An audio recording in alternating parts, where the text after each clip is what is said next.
When you reach the Forbidden Planet, you explore all the wonders of a vanished civilization.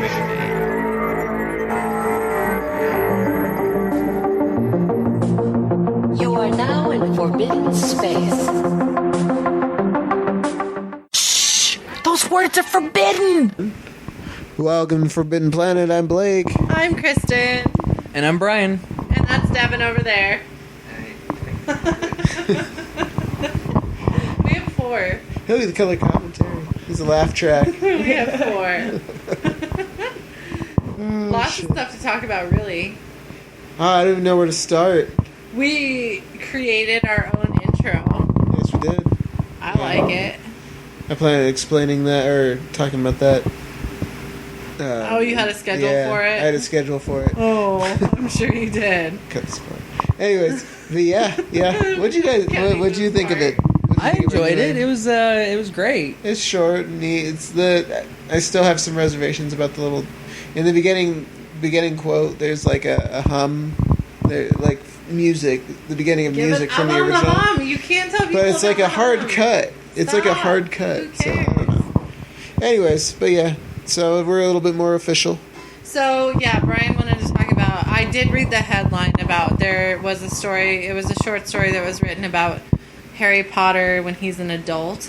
However, I haven't read anything about it. It was Harry Potter at the 2014 Quidditch World Cup. Okay. And it was written kind of as a short story just to kind of promote the World Cup already or something along those lines. Oh, that's but really? The so it was big, like a synergistic thing? I don't know.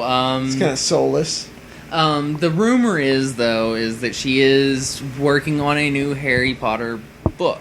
Right. Now, again... Running out of money. That's kind of where you start to lean for. Her other 2 works that she's published since then, I believe, has not really sold. So, yeah. But it's worrisome because you start to think it's an interesting topic. What more can she tell in that universe? I don't know. I think there's plenty to tell. I mean, especially like if you were to grow up and have kids or something, or there needs to be like a crazy world-ending event happening just on the school on the other side of the world. What? Like at the same time, they're like, hey, forget about Harry Potter. This shit happened over here. What if a mass shooting happened at the school? Would that be something to talk about? That's awful. I know it's awful. I'm just saying. Are you gonna turn into like a gritty crime thriller, fucking character study of a mass murdering witch, like machine guns versus magic, wizard? Sorry. What do you do? I don't know. In all honesty, though, I would really enjoy seeing the Game of Thrones is like go back and explore the Dumbledore-Grindelwald relationship that was behind World War II. Right. Are you saying that they were gay lovers? I would explore that. You could. I mean, you really could. I mean, what is any feud based off of? Could you imagine Hagrid's penis? It'd be bigger than Liam Neeson's cock. He's like a giant. No, it'd be like a tree trunk hanging around underneath that robe. I'm gonna need to see proof. That's awful. I don't even know. And that's the end of our podcast. That's the end of the podcast. Good night, no, I actually have something to talk about, which I think is funny, and this is just like coming from me because I consider myself from Colorado, and I was here when the Rockies I was at their first game and everything. But I read this. 98. It was 97, 98. Yeah. Okay. Yeah. Well, no, it was maybe early. No, I think it was like 94, 95. Okay, actually. that actually sounds more right. Yeah. But anyway, so this fan took a customer satisfaction survey like 2 weeks ago and basically said, he saved up. He has a family of 5. He saved up to take his, kids to the game and his family. Wrote a brief description of how he felt about the game, and it just sucked because the Rockies lost. And at first they were doing really good. They were doing really good. And then they just kind of gave up, which is consistent with Colorado sports teams, unfortunately. Colorado wants to have a team that they love and that they support, and they consistently do, even though we lose a lot of the time, most of the time. But anyway, he wrote saying basically, like, you know, it sucks, basically, like, that I take my family to this game and I save up money and they lose. It just sucks consistently seeing this. Well, the owner of the Rockies, Dick, I remember his first name because his name is Dick. You're always thinking about Dick, huh? No. Well, because I think that he is a dick, actually. Dick Buttkiss. No, it's like Dick Montfort, something like that. Anyway, writes back. He actually responds to the guy. If it sucks, then just don't come. Basically, is what he said. Well, so I was That's talking a good about. quote. If it sucks, just don't come. Yeah, exactly. Yeah. So I was talking about this with the guy that I work with, and he's really into sports, and he's like, no, it gets worse. It gets even worse. And I'm like, that's the last I saw of it, and that was like a couple days ago. How could it get even worse? Well, another fan wrote in saying that you're basically a dick. And he's like, well, maybe Colorado doesn't even deserve a baseball team. Maybe we should go somewhere else. That's what he, like, that's how he responds. Oh, your interpretation of this dude is like you're moving into like a sassy black woman in a 90s. You know what? One of the funniest movies. comments that we read, because we were reading the comments after, like, we read the story at work, and one of the comments was like, well, maybe he should stop responding when he drinks.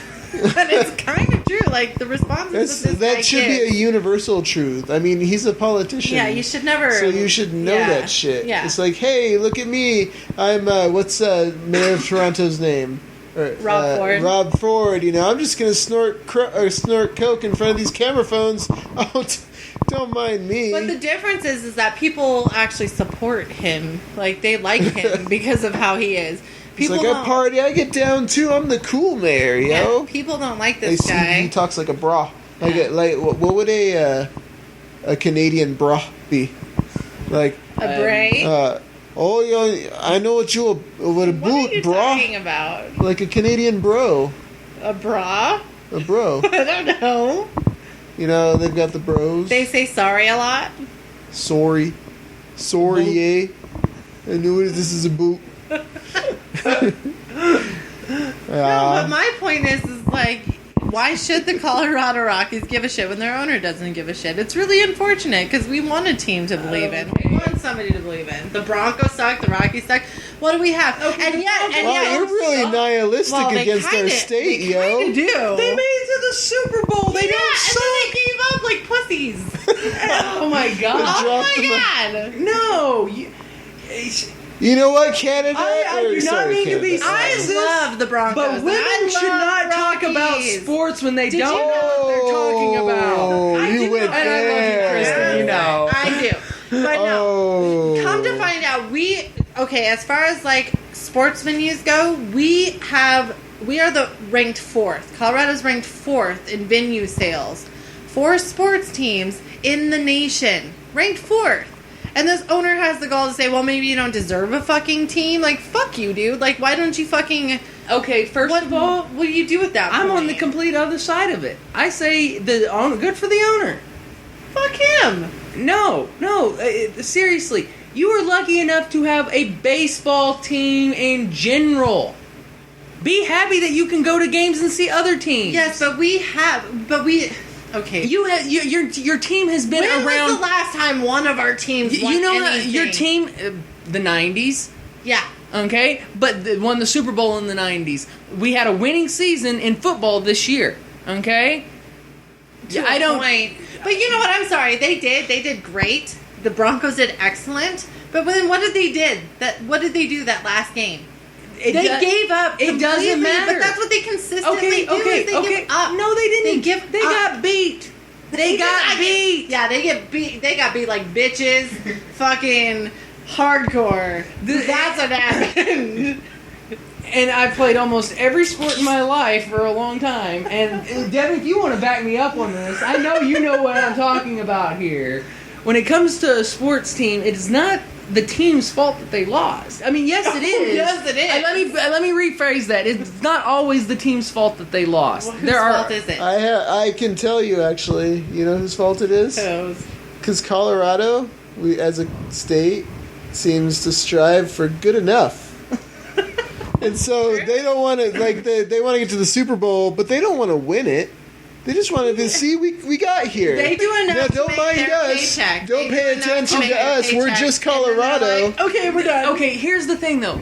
The very same team that beat us in the Super Bowl, the Seattle Seahawks, Seattle lost their team, the basketball team, NBA team, back in 2007, in a lot of the same ways.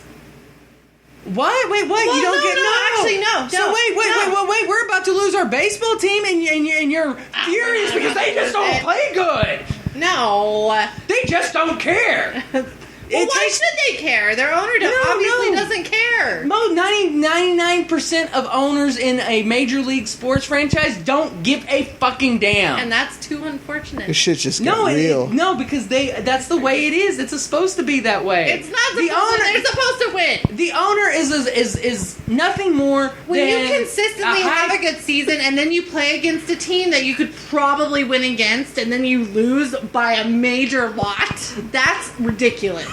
That is insanely ridiculous. You shouldn't do that. You just shouldn't. Okay. Wait. Okay. Yeah. What I'm arguing is how many teams have never even made it to the Super Bowl? A lot. Okay. But they consistently lose. The Minnesota Vikings. The Minnesota Vikings has been around since the 1960s. The Vikings back in the day. They were one of my favorites. They've been around since the 1960s. Randy Moss was like the player to go for. Can you answer me this question? What? They've been around since the 1960s, and they have not won a championship. They barely made it to the playoffs. No, and they did have that good year. And you know what? I'm sorry, but when Randy Moss year out of 50. Yeah, one good year out of 50. Randy Moss was on their team. And when they lost, I was pissed off. I was just as pissed at them as I was with You're the complaining Denver about a team that has had about 10 good years and has sucked about 10. The Rockies, because they lost 10 years on their. What about years. the Vikings? Come on, you're being hypocritical. But I don't live in Minnesota. I live in Colorado. But that's your problem. Is you're seeing it just as a one. I really you're just not seeing think the you're not seeing the business aspect of it, and then you're not seeing the aspect of the players consistently doing well. You know, when you see a team that you root for and that you want to see do good, they do consistently well, and it's not about them losing. I can handle them losing, but it's when they lose by a huge amount of points. Like, okay, why do you do that? Like, okay, you've consistently won. You're doing on our excellent, defense, and then all of a sudden you lose by like 100 points. Okay, can you answer me this? Why? If you're wanting to go back to the Super Bowl for the Broncos, I guess. Okay, because that's what you're talking about right there. Oh yeah, you want. Yeah, who was on their defense? Who was injured on the IR? Meaning they could not come back to play for the season. At least 4 key players on our defense were gone. There wusses. I don't call a broken leg. Oh, I'm sorry, but at least 2 out of those 4 injuries were something where it was like almost intentional. You could almost see that they were paid off to do something. Oh God, no! Please, God, no! That is the most ignorant statement I've heard you say when we've debated. There is so much politics in sports. It almost makes me go to a conspiracy theory. The Broncos were not paid off to lose. What wound up happening is their defense was outmatched because they were playing scrubs. But their defense consistently loses. They still They're notorious for bad defense. Their defense has been notoriously great since Tebow. That's what made Tebow a good player. Can I announce a landmark? Yeah. A Forbidden Planet landmark? We're talking about sports. No, yeah, well, I have come up with the episode title midway through the podcast. Like, usually I have to wait till the very end to figure out a name of the pod. The name of this podcast episode is Arguing About Sports. No, really.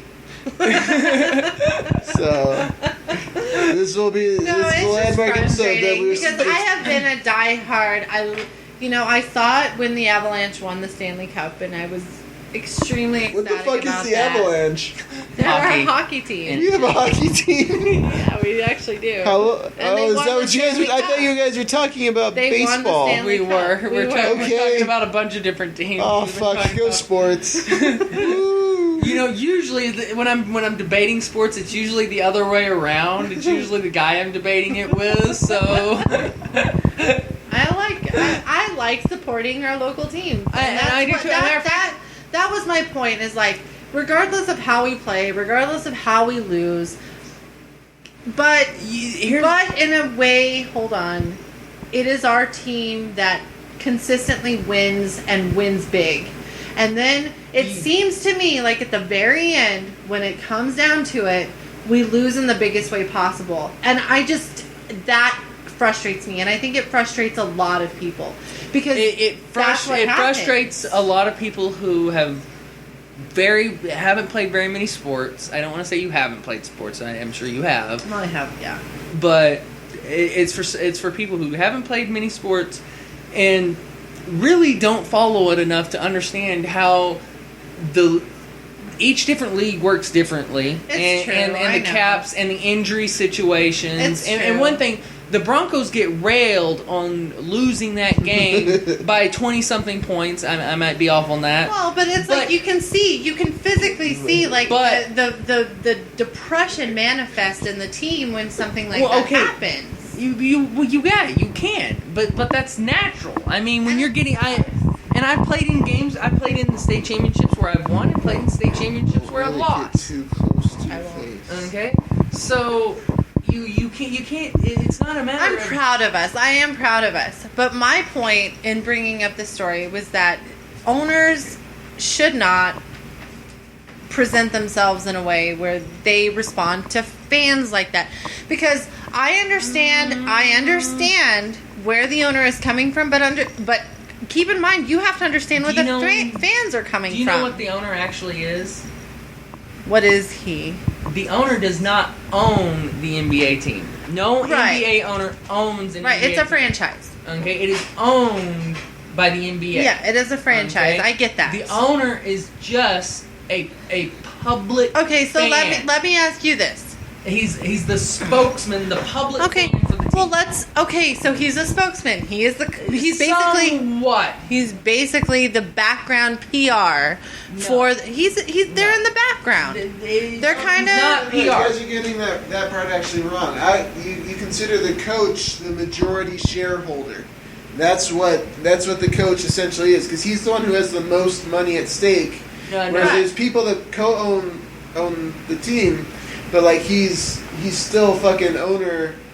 but of there's whatever. management involved, and they have control over who the management But is. it's and who, essentially all it is a like very when the rich CEO had billionaire resigned. who says, "I will sponsor this team. I will give you this much cash Okay, well, to so- give me a seat on front Okay, row so let's and take- say I'm the owner." And Let's so I take can John say, Elway as an example, Okay. right? He bought that indoor football team, Yeah, arena football whatever team. it was.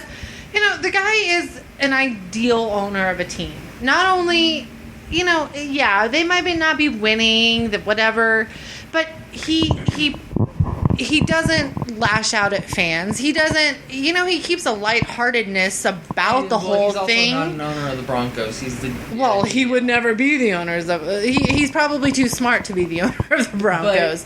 Here's the thing. Here's the thing.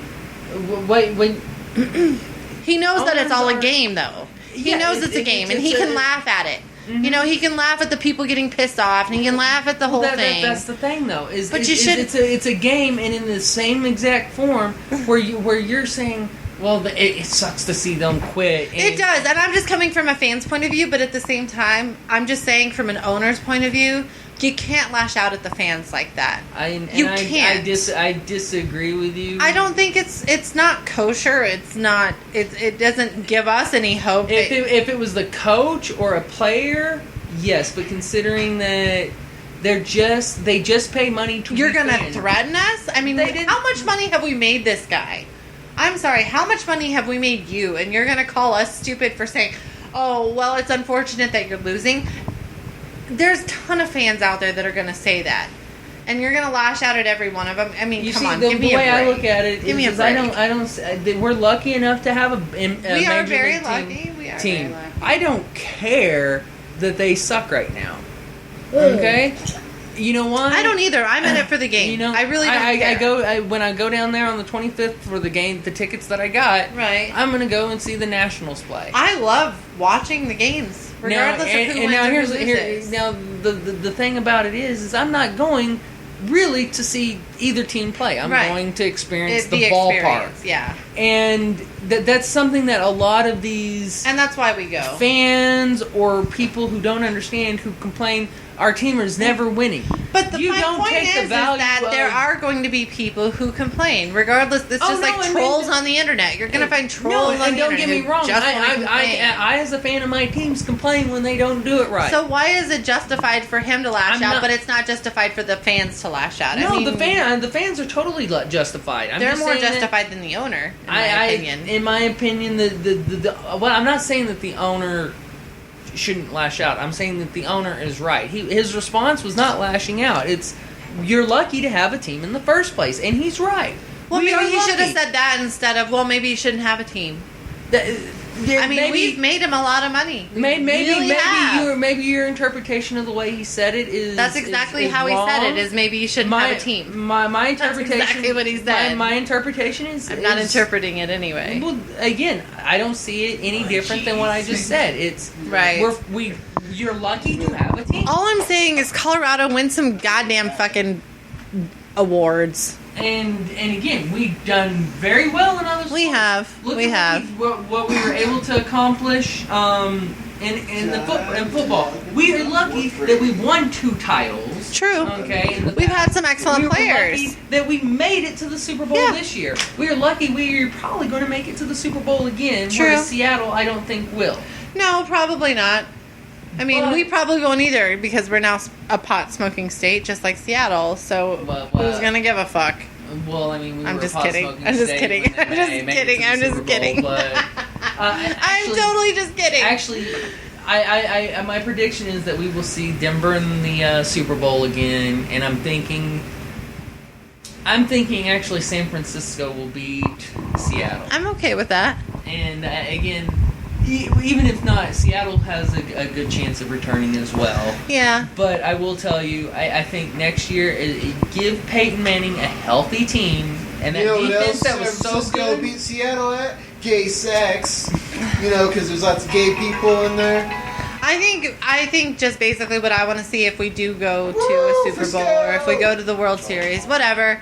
I just want to see a good game, Give me something. and I want to see something where the other team isn't giving up. Whoever it is, I don't care. I just want to see a good game. I want to see a fight. If we lose, that's fine. But I want to know that we deserved the loss. Or that we tried, at least for the win. One of I the don't wanna things see that we one of the completely gave up. One of the problems that casual fans make is they take a look at the score and they go, "Oh my God, they won by 21 points or 28 points," and they're like, "It's a blowout." So automatically, this team didn't. They gave up. That's not the truth. You can be playing your hardest, and when you're behind and you're having to throw the It ball sucks. or I know. something, I know. you make more mistakes, Yeah. and you wind up causing the other team to take advantage of those mistakes. True. What wound up happening, as I will repeat, if we had at least one other player, Vaughn and Miller, on our defense, Right. but we had 4 other critical players injured on Yeah. that defense, we would have won that game. Possibly. No. Here's the thing: Seattle beat us on the run. Okay, we are a run. We're built as a run defensive and secondary team, so we can defend both the Broncos defense. traditionally have not really ever been a good defensive team. Offensively, we're excellent. I don't know. Offensively, we're what excellent. sports you've been watching for the past 20 years, What are you talking but about? Broncos defense sucks. No, they wouldn't have won the Super Bowl, 2 Super Bowls in the 90s if their Whatever. defense sucked. Whatever. They wouldn't have made it to the Super Bowl if their defense sucked. Okay? And again, how in the world was Because Tim their offense Tebow. was good. No, how in the world was Tim Tebow? Tebow wasn't even that good. Exactly, that's what I'm saying. And he's Because the morale of the team was up. They all were fucking like, oh yeah, we got Tebow. I He's guarantee amazing. if you were to ask anybody who's considered a They're football completely expert, emotional. No, anybody who's a football expert who is covers all NBA or NFL teams, they will tell you, and I guarantee you, okay, that they will tell you that the Broncos have been good on defense. That when They're not that good on defense. they have always been good on They're defense. not that good on defense. You don't know what you're talking I about. do. This is why women shouldn't. What? Women shouldn't. What? Sexist earlier. Were you not paying attention? No, I heard that. I was willing to let it go. Anyway, you guys watch Snowpiercer tonight. I'm gonna go pee so that you can talk about Snowpiercer. Okay, Here you go. I'm sure that Blakely will like that. We've been talking about football quite a bit. We're done talking about football. I'm kind of done anyway. Oh, really? So what'd you guys think of Snowpiercer? That was a really amazing movie. First of all, The roaches part is disgusting. The roaches? Yeah. yeah, that was a very disgusting. I don't even know what they were. They were like some Protein fucking bars? crazy, crazy mutated, fucking insects, and yeah, they ground them up in little bars that Captain America had to eat. That was disgusting. Yeah, the movie. It's hard to put into words with just one watching. It went a few angles Yeah. I wasn't quite expecting. See, that's why I think it was like better this time, because I only watched it once before, and I wanted to purchase it, actually spend money, because I really liked this movie, and what the Weinsteins did to the film's release sucked. So I wanted to support it, and so I actually rented it. I bought it off the PlayStation Store, and I enjoyed it so much more this time because I was like, I could just take it in as opposed to sit there And well, you also knew where the story was going, so you kind of probably picked up on a few more things. yeah. I mean, yeah, the and second there was a bunch of stuff that I hadn't noticed before either, like the hand gesture. oh that was When you crazy. pointed Just to think about that. I noticed it, and I was like, didn't that one chick make it? But when you actually said, Yeah. oh, that must have been her job, I was like, Like she wow, got, as she got older. You know what? That's one thing that I noticed now that I didn't notice before either. Is that it totally was. That was nuts. And well, that adds a new dimension to it because the entire movie was talking. It was an economic. Yeah, he was talking about how it's a ecosystem and it has to stay in balance. But it was comparing the world. The train was their world, which our world is this world. Yeah. The train was. I can't think of the word right now because I'm stoned, but the train was an analogy of our world and capitalism as it is today. Yeah, okay, essentially what It was one of the best post-apocalyptic It was like a micro films scale. I've ever it seen. really, in my opinion, I don't think it was a post-apocalyptic. Really? No, I do. it may be classified that way. But I think it was. But true, it had Well, I the mean, post-apocalyptic. the Don't get me used wrong. that setting They used that setting Perpetuate. to perpetuate it, but to me, it was deliver. more, They used the setting to deliver the message. and it actually sets it up so they could do a sequel based on, because all we know about it is that the world was frozen along those train tracks. Yeah. I mean, who knows what's outside beyond what you can see that's past what they the train. showed the fucking the polar bear. Yeah. So it's True. it opens up for a sequel, Uh-huh. but in the way that I saw it, and again, just the first viewing, so there might be other ways after a second viewing that I see it, but I saw it all as a big analogy. I think that's the right word to use there, of all the economic issues that we have going on from each level up. Absolutely. Yeah, Separation absolutely. of classes. That's Yeah, what it separation of classes. is. And the problems that lie within that system and why the problems are, etc. Mm-hmm. Yeah. And my biggest question that I didn't understand from the movie was the minister. Was she from the tail end of the from car? I or? think, yeah. I think she was a good. they plucked her out of just like they plucked those two others, and she just got too big to do the job, and then graduated, and they kind of she knew maybe how she to got. be Patsy. Yeah, she just found her place within that upper class. That's what upper I was world or thinking whatever. too. But part of me made, especially that scene with the school children, like the classroom, made me start looking Fucking back cult. on it and That was crazy. rewatching it. I'll be able to piece it together better and make the definition of what I think of it. But when I saw that scene and then later saw her doing the hand motion and you made that connection, thinking back on it, it makes me think that, well, maybe at some point, because again, they'd only been on that train for 17 years. She couldn't have been that little. Oh, I don't know. Yeah, that's true. She would have been a teenager. You're right. So I'm Or thinking not even maybe a teenager, like I'm- 20s maybe. I'm thinking that maybe she had gotten that habit in another way. Maybe it was a kid or you're something. Right. You know what? And, That's true. and now again, it's going to take a second watching because I'm sure that that's I wonder not. what she did do. Uh-huh. Maybe she.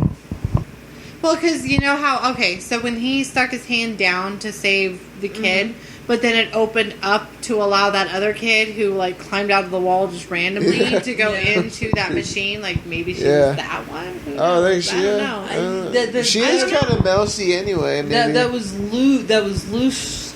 Maybe they picked out Yeah, I the don't smaller know. people before they graduated to having kids do it. Not true, because he did say like, thank God those people. No, I because don't know. he said the space was too small for a child to even Yeah. fit. No, So- but he also did say that that part. There was a part that the child was controlling that had gone extinct, and that's why they needed children to control that part. You know what's So again, that means that motion has not been going on That's that long. true. So what whatever was her emotion? Like what was she doing? that completely destroys That's the theory interesting. that she was in there. That's true. That was I a wonder- good point, but I think it's destroyed now. Can I actually point out something, and hopefully, it's kind of spoilery. So, yeah, This whole thing has been spoilery. This one's extra. The kid who crawls in. Sure, they saved Timmy. They shaved the But the kid Shirley. who crawls in the machine But the kid who after? crawls in the machine, like they're just like fuck him the whole time because the dad. Well, he was tried to stop him, armless. but it was almost like he was pre-programmed, Yeah, he was- and that's what he said. Yeah, like, crawls there's in a the machine. predestination. And, he dies a horrible death, but we saved the one kid. Well, because at the end it was just the two of them. Or maybe that he's got out, not right? even dead because that front portion of it did the best out of the whole Well, it damn was train. only the two that they showed Well, get out, right? yeah, it was but- the kid and the girl, right? And again, I that's another analogy. I think to more. I don't necessarily want to say spiritual terms or religious terms, but I think that was a religious analogy to The whole thing was. No, Well, government in a way is. It was a political analogy about capitalism. Well, yes, it did have Well, in some. my opinion, it's like when you make political statements, major political statements in movies, it really is just it's because religion and politics have gotten so entwined that you kind of have to they're not entwined. You have some they people are. that misinterpret it, but this movie really did not have, from what I can think of, until near the very end, really have any religious overtones to it. And It even didn't. the end, It really didn't. even the end could only be interpreted that way somewhat. Sure. And it really, I see that there's going to be a sequel from. I liked it as a political movie. I thought it was great. It showed the and politics also, again, of society I very wouldn't well. classify it as a political movie. Oh, and it had everything to do with politics. No, it did. Don't get me wrong. I'm not saying that it didn't. What I'm saying is what is the they use a lot of different settings to tell the story, but it is a... Well, it's basically just hurrying the separation of the classes, because you got the back of the train, you got the middle of the train, you got the front of the train, so you've got the lower class, you've got the middle class, and then you've got the upper class. So you have to kind of hurry those things along. No, the movie, each step along the way. Actually, another scene that comes to mind is the scene where they're going around the bend and they're shooting at each other. Where they block it all out, and the guys have the... No. They're going around a big curve, and one guy shoots at the other guy from... Oh, yeah. Yeah, like shoots like straight. Yeah, and they shooting through the... Yeah. So that scene, in a way, represented. How do I put it? It represented essentially what we've got going on right now, and the Occupy movement versus like the 1% and all these types of things. That battle, I thought, really well signified, because you had it was a reverse. Well, it was a very good political movie. I mean, really, because when he gets to the front of the car, he plainly states that you have to have that balance of chaos and peace and rebellion, and you have to have that balance, or else everything falls apart. That was his whole statement, and to me, hearing that for the now for the second time, but for the first time when I heard that, it completely signified like how any government controls any society, is you have to have that perfect balance of fear and chaos, and or else it doesn't work. That's exactly what he said, and it's true. It's true. That's how they control us. Aren't you one who's big on eventually a utopia society or something? Well, I think if you're smart, you'd always want to fight for that. But how realistic is it? In my opinion, I think it's very realistic. Once we, I think it's capable of happening. Now, let me put it this way. But people have to be a lot smarter. I don't think that we're capable of it this century. I think we're capable of setting the foundations this century that we'll be long dead before we get that society. Maybe not. The world is ruled by energy companies. Scientists are predicting that babies born this generation, our children, could live to be 150 years old. Okay. I understand that whole concept and whatever, and I totally believe that the possibility of a utopian society is in our reach, but the unfortunate part about that whole ideology is that people aren't that smart. They really just aren't. I mean, yes, we have people within our group and other groups that are capable of creating that society, but really people in general they're kind of dumb, unfortunately. And so you've got to look at that, as those people are raising children too, and those children are going to create a problem for that utopian society. It's going to take a while. I don't want it to be that way. I think it could be completely possible if it wasn't that. Again, I think that you're not thinking... I'm a woman. Of course I'm not thinking.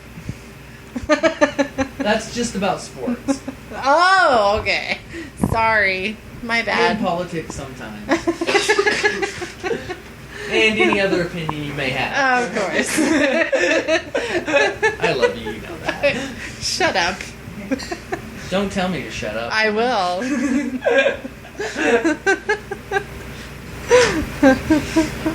Don't make me make you shut up. I love you. She's a woman. She's entitled to it. Don't make me make Blakely shut you up. But don't tempt me with a good time. Don't put me into this. Why do I get the PS3s or PS1s? But are we still recording? Yeah. Oh, we are. But all right. When it comes down to it, I forgot exactly what we were debating about now.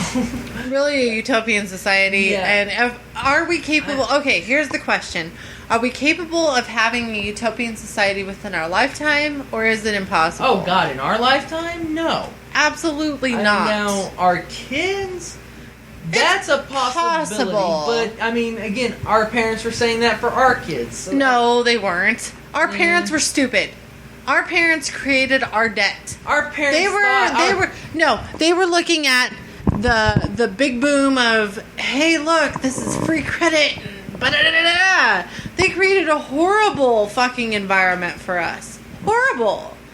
And we're living to deal with that. That's what we're living with. And so did our parents really think that they were creating a utopian society? No. I think that our parents were actually just very greedy. And they really didn't know what they were thinking. They were the epitome of the dumb American. My grandparents were also my parents. So when I say parents, I tend Oh, to okay. go a Well, no, generation a I'm little saying like further our back. parents, the people who gave birth to you. I will definitely say the generation after the grandparents definitely faltered on what They the screwed idea. the pooch. But that being said, the greatest generation was not all that great. No, it really Okay. wasn't. Well, if you think about it, like America's greatest generation, we really haven't had a Wait, doesn't every generation think they're the greatest generation? Of course, but I don't think that we've the had greatest a generation is yet. considered to be the winners of World War Yeah, II. baby Yes. boomers, The whatever. baby boomers. Yeah. Well, no, the baby boomers are after it's the Well, was the children of the World War II. that was the baby boomers. Yeah. The ones who created the 50s idea of Like the utopian 20s, society. the 30s, the No, I'm 40s, talking about like- I'm talking about the 50s when everybody Oh, yeah. started coming Yeah, everything home was and kinda started perfect. having baby boom. It was the baby boomer generation that started see, that's fucking what everything pisses up. me off. It was my mom who's a baby boomer Yeah. and my uncle And who didn't my understand mom, my and who dad, never like- understood credit No. I through don't most think of my their mom life. was in Well, that no, and generation. She was that's just what the after. problem is that they got us into the It's debt when that we're he's in right now. paying for a $250 a month car that is not worth it. He's Right. paid double on Right. it. They- Right. Yeah, Too much. whatever. Still too much. yeah. I mean, if you think about it, and unfortunately, there's too many people in our generation that want to go back to that 50s style of living, where it's like, but they don't even think about what that generation. They is wanna all go about. back- I mean, no. my God, it's a travesty amongst travesties. No, what they believe is they believe that the TV represented what was going on in society, so therefore Leave It to Beaver, the Brady Bunch, Yeah, I Love but it's like, Lucy what do you say represented what was truly going on in society at the time, Yeah, and which when- is not when true. you tell those people that, oh, there were illegal abortions going on and tons of people were dying and women when were you getting give raped when and you beat, give them like, when you give them the exact they don't statistics, we, a matter of accept- fact, they we don't discussed this in accept graphic the history of the graphic novel class about the comic books code and Right. how it essentially almost destroyed our industry yeah, well, there's that Because- documentary that's coming out about because that. What is that called? The one I posted about. Yeah, It's like something of it's seduction. essentially about the Yeah. guy who created the war on the comic seduction. Yeah, book industry. Frederick It's Warhammer. it's Yeah. about that book and It's how all it about that. single-handedly Almost destroyed almost the whole destroyed the entire fucking comic book industry. Well, and the it's comic, funny. but you also have to understand though when we go to talking about the comic book industry, it has almost killed itself a couple but of you know what? times now throughout but history. the unfortunate part about the whole thing is that there will always be a war on something. It's like, okay, you look at the drug war, and then you look at today, and you see how many states are. I mean, there's a lot more states allowing the pot and whatever, and it's The what it pot. comes down I'm gonna to. go do the pot. Yeah, what it comes down to is that it was a war created intentionally to not only put people in jail, but to set us up for this time, so that the white man, I want to say the white man because You that's traditionally what it racist. is. I know, right? We prefer the term crackers. Calling out my own people. You know, so I that heard them get the called men in power- WTs yesterday. Somebody called them, Jessica Chobach said WTs, as in white trash. I Yeah, was no, like, well, wow, you that's know, awful. it was all set up essentially But for true. the men in power, the white men, as they are, to gain control of it and to make the money off of it now. And you look at it now, I mean, fuck, Colorado has made billions off of it, and it hasn't even been in its first year of legalization. I mean, it's absolutely insane. Technically, they set it up in its for first this. year and a half. Well, yeah, okay. So, but it's still it's an insane amount of they've money. only collected that amount of taxes, and I think what they released was 3 months. Well, and it's good. It's a good thing, but at the same time, how many people are in jail? How many black people? How many Mexicans are in jail? You do know what my job is, right? I do. Okay. Well, yeah, I'm just saying. What is your job? I'm reaching out We there to don't the know what your job population. is. Besides the comic I'm books reaching and out there everything, to the I do work at a population. law office where I He's a lawyer. I'm No. just kidding. I work. Not a lawyer. I do research on previous cases for people who have been arrested for mostly marijuana But possession. you have to see, like, it's totally fucked up how this whole thing went Oh down. no, I can see a lot of different things, and one of the things that a lot of people don't seem to understand, especially with the legalization effort, it's not all just about Who finances. created that fear in the first place? Like, the reefer madness Oh, from the 50s. Who and created that was well fear? before the 50s. That was the 30s. Okay, so who created that fear? It was the because of the government. Marijuana Tax Stamp Act and the name escapes me.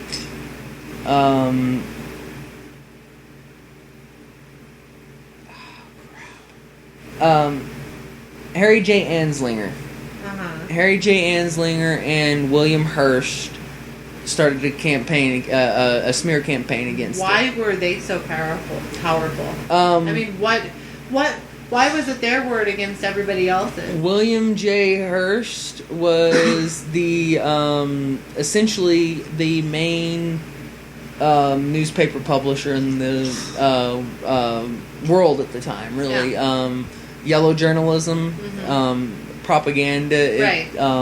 Because well, of and him. see, that's my point, kind of. So- it's all manufactured. Everything is manufactured to, go in a way that people want it to. Unfortunately. And well, no, what it was they ran a smear campaign to cause it to become illegal, and they used people's fears. One of the things that the movie kind of was talking about and keeping people in place is through fear, and ultimately that's one thing that it never works. Fear never holds anybody in place. I think that's one of the reasons. Does. No, it doesn't. It never holds anybody in place. Society in place for a very long time. No, it hasn't. We continuously have We never revolutions. rise against, and we don't. When was the last revolution? Are you talking about just us, or are you talking about us as a species? I can see. Are you talking about us as Americans? revolutions, But us as Americans, we are. I'm talking Are you talking about us us as beavers? I'm We're talking. due for We just Woodchucks, because I ain't no woodchuck. We witnessed a revolution not too long ago in Egypt. We Yeah, witnessed. no. We're actually witnessing a revolution just this past week in Worldwide. Egypt, or not Egypt, excuse me, in Israel and Palestine. Worldwide, we're experiencing revolutions all the time. The French are fucking going crazy on revolutions. But the thing is that us as Americans, and this really is what I'm trying to get down to. I could give a fuck less about the rest of the world. Do I respect them? Of course I do. But what you have to look at is our country as a whole. We don't give a shit. We look at the other revolutions and say, "Oh, that's enough." Oh God, please, please! We're the world police. It's horrible. Yeah, we need a revolution. No, listen. Yeah, we the absolutely thing do. is in today's day and age with the global market like it is, we are never going to get rid of globalization. We are going to have to police the world. Thomas Jefferson stated, and I said this earlier this evening, I think it was every 10 to 15 years, maybe every 15 to 20, we needed to completely restructure our government. Or else it wasn't even Not exactly worth. what he said. Well, he believed in the fact that we needed to restructure our government no. every 10 to 20 years. He believed that we didn't. Not that we needed to restructure government. You needed to kick everybody out. That's exactly it. what it was. He believed that we needed to not restructure government, but we need to clean house. Exactly, clean Okay, house. And I'm sorry, I apologize. That was When miswording on my part. When you were saying restructure, you were saying that he wanted to go. No, we need to kick everybody out. And Thomas Jefferson and he didn't want to kick everybody out. He wanted He wanted the election cycle to be longer than what it is now, and that is what it should be. Oh, so but at this point, you're saying instead of Obama only serving 4 years, we should have every cycle should be 20. No. Is that what you're saying? No, not at all. But that's not what he was talking about either. That's essentially. It is the essential. Like every 4 years you vote, but at the same time, like every 10 to 20 years, you need a new government in place. You don't need the fucking babies of fucking. Unfortunately, you're mistaken on your facts. Well, regardless of whether I am or I'm not, Thomas my Jefferson, idea on what a good government would be is to get all of the fucking kids out of politics that are born into it and get new people in. I mean, seriously, there's nothing wrong with that. You make it sound like it's something that's so easy to do. It's not easy to do, and that's the problem. It's not easy to do. One of the things that, and you're also you very misconstrued Thomas Jefferson's idea. He did not want a duopoly. Okay, what that is a two-party system that we have now. Yeah. The Republican and Democrats, because what that does is it creates a system where two different types are fighting and not actually paying attention to the system. There's nothing happening. I get that. It causes splinter groups where the Republican Party is so fractured right now because you have crazy Tea Partiers, and then you have the right wing, you have the at least moderately conservative who admit science and admit these things, but they just think that you need to be financially conservative. And my only faith in that, my only faith in humanity is that, yes, you have ultra liberals which go a little crazy, but they're kind of needed to balance out this absolutely ridiculousness that is our government. So eventually, we'll balance out eventually. It might take a while. The thing, what Thomas Jefferson wanted is he wanted so many parties many parties that it would take 30 years before somebody from one party was reelected again. Right. Okay. And see, but that's never. Yeah, exactly. Because we used to have a good chance. We had the Green Party. We had the Independent Party. And that actually used to happen until just recently. In the 80s and 90s, it was close. 60s. Well, no, I'm saying. No, I know, but in the 80s and 90s, we were close to getting other people elected. A matter of fact, you can consider our duopoly stems from corporations gaining control in the 1920s. And corporations have had control. You're right. Since the 1920s. Yeah, absolutely. Now, like I said earlier, energy companies rule the world. Guys talk. I'm gonna go smoke.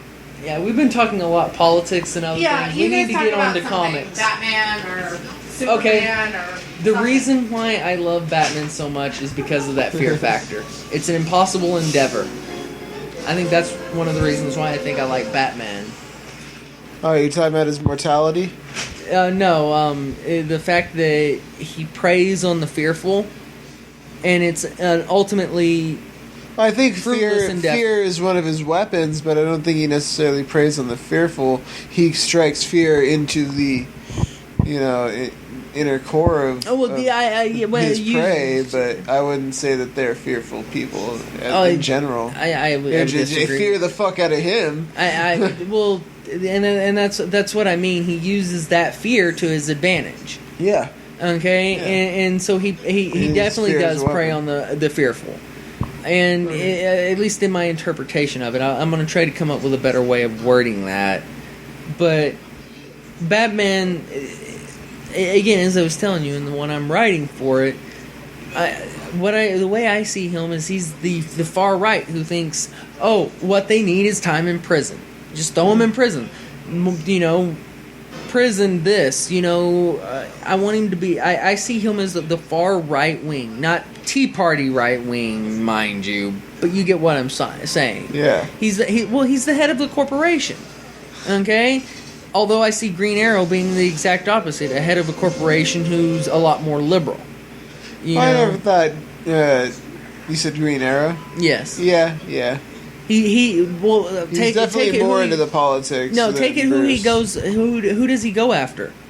A matter of fact, the first season of Arrow, You he have goes- failed this city. Some corporation guy. You know, it was all because they weren't essentially taking care of the people in the glades. Yeah, they were fucking poor. greedy. Now, Yeah. now, don't get Entities. me wrong. Batman, yes, he fought in the Narrows. He fought to save the Narrows. But he generally fought crime, whereas Oliver Queen fought business crime. And so, what like, happens? the upper echelons. What happens when you get taken down by Batman and then you get out of jail? He's number one on your shit list.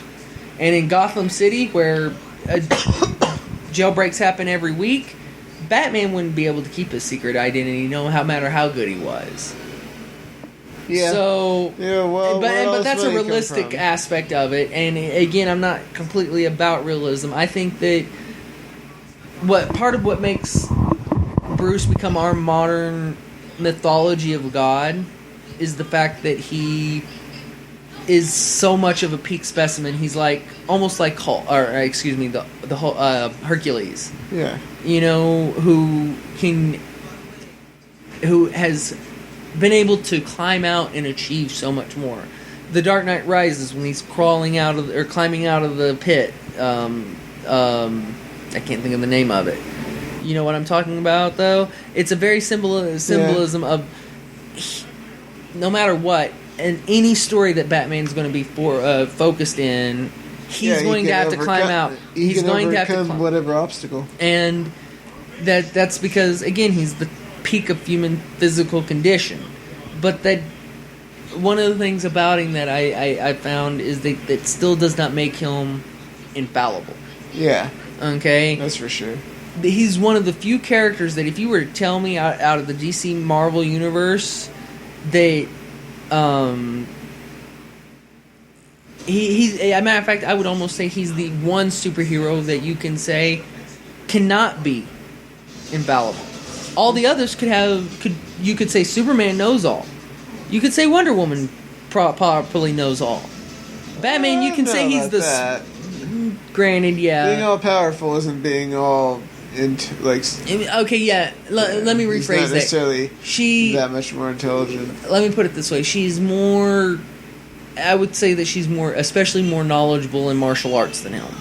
Oh yeah, in certain areas for sure, but not all. And so, all knowing. But I believe also that Wonder Woman would have the ability, after a long period of time of research, to surpass Bruce. Yeah. Okay. The thing about it is if these other superheroes aren't quite human, Bruce still has to be the human.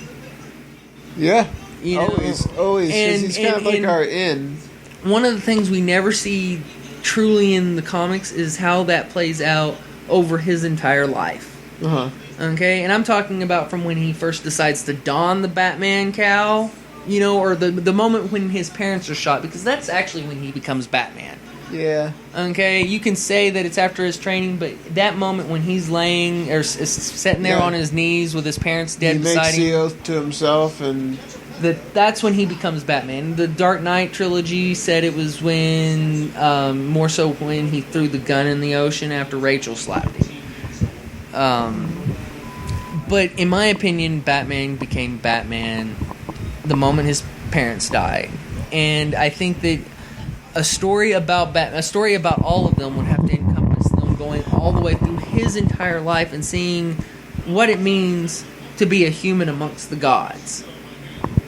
Do you get what I'm saying? Yeah, because absolutely. I've never seen it really done in comics. It's always he's just this badass guy. I want to explore and see his vulnerabilities as a human. I think they've explored that in quite a few. Well, I mean, but I'm not like that in relation to the rest of everything else. Yeah, and over time as well. I'm wanting to stress that by the end of it, yes, he becomes an ideal, but it's more than that. It's not just about the ideal. Yeah. It's about when Terry McGinnis becomes the new Batman. I have this idea in my head that what I would like to see is that Superman in the new movie, you know, or in one of my early incarnations when they're meeting, can't even have the opportunity to see under Batman's cowl. Either because of lead, or just Batman's so has studied so well that Superman's on his toes the whole time that he can't focus. Yeah. Something like that. And I would like to see at the end of the movie, since this is an old Batman, have a Terry McGinnis character. Or... That'd be awesome. Just have him kind of be a periphery character. But no, at the end of near the end of the movie, have them discussing the kryptonite ring, and Superman can be like, "Why don't you go ahead and keep it?" And then Clark, they could be like, "Since you know who I am as Clark Kent, why don't you tell me who you are?" Yeah. And Batman could be like, "Why don't you just use your X-ray vision?" Superman, how do you know I have that? Kind of taking him back or something, and then just go, Superman could be like, it's because of the trust issue type thing. Batman agrees to it, and instead of it being Ben Affleck or Bruce Wayne, who we're expecting it to be, it could be Dick Grayson or Terry McGinnis. And when they take off that cowl, we know that we could be getting a Batman movie like Batman Beyond, Yeah. But also that ties That into would be what awesome I'm to telling see. over the story arc of what the idea I have is. I want to see how the Justice League also expands upon a new type of Batman coming in. It's always been Bruce Wayne is in the Justice League. Eventually, Bruce Wayne's going to die. Then you can't just immediately have, because the whole shift, there'll be a whole shift in power because the Batman might be a different version of Batman, but then they get lowered down to like newbie status, so somebody else takes over. Bruce and Wayne Batman, is the that puts a whole strategist. different dynamic on the team itself. What happens That after would be Bruce Wayne interesting. dies and you don't have the master strategist going into battle with you against Darkseid? It changes the whole dynamic. It of changes the team. instead you have Terry McGinnis, who's only 19. Okay, who's only done Batman, or who only did Robin for a year. Okay, that's the way I'm seeing it. Yeah. I'm seeing, because nobody they explore Well, that's that. the whole point of Batman Incorporated, is that there's different cells of Batman. So, I mean, but yeah, in terms of his actual contributions to the team, that'll totally like go away. Again, as I said, I'm exploring it from the inclination of the very beginning of superheroes. I'm not going in and saying that Batman has existed in this world and we just introduced you to Superman. Yeah. In my story, it's, again, as I said, all over time and spread out from little encounters where they distrust each other to where they might have to work together on something, and then back to distrusting each other, and then oh my god, we have to work. There's another superhero. Do we trust this one? Show that Superman doesn't just at the end of a story after a 2-week battle say, here, take the kryptonite ring. Superman's going to have to build trust that you're not going to just take that kryptonite ring and kill me with it later. That it's only for if I go crazy and become Bizarro or something. So I want to see a build up of trust over a long period of time. I'm also not talking about I want to see also how Batman develops those plans as far as taking them out. You know what I mean? Yeah. So I've got a big idea that I may be taking too much. I'm definitely going to have to cut out some of the overarching storylines I'm wanting to go with. Well, it's always good to trim a little bit of the fat, but don't get rid and But I keep the soul intact. But again, as I was also telling you, I have this idea of going over and being able to show what these characters are to the kids that exist in that universe. Yeah. I don't feel like the comics do that enough, and when they do, they don't do it with Batman enough. As a matter of fact, I really don't see interaction with Batman in his world with kids very often. Yeah. Okay? As a matter of fact, the only thing I can think of is from a movie. And it's the first one where he throws the light thing or whatever to the kid that would become the Game of Thrones bad guy. Oh, and Batman Begins? Yeah. And I would like to see more of that type of character development and giving us an idea of what they mean as those characters to other people. Yeah. My idea that Batman keeps track of every child who's written him a letter or something. And as a matter of fact, I believe it's canon that a bunch of kids have written him in the past, and like 7 have gone evil. The fuck. And I think that would be very cool to explore how he truly interacts with kids on a more than just one little scene in a movie or a few little scenes in a comic. So if you write something like this, would you be writing the script prior, or would you do it along with the actually drawing it? It's a little bit of a mixture of both. First? Mostly I try to write at least a plot outline before I do anything of the drawing. With these characters, I mean, I've already drawn Superman and Batman countless times. I still do, so it's not so much that. It's that I really got to find the way to get the story if I'm going to be doing a character of that magnitude. Yeah, exactly. Whereas when I was doing my Piece of Bird, I had the plot outline, but I had no real wording or anything. It was just the plot outline, and I started drawing it. That's why in the very first rough draft you saw he was Middle Eastern instead of Native American. Because I was trying to make it at the time, I was thinking I wanted it to be just a world tale.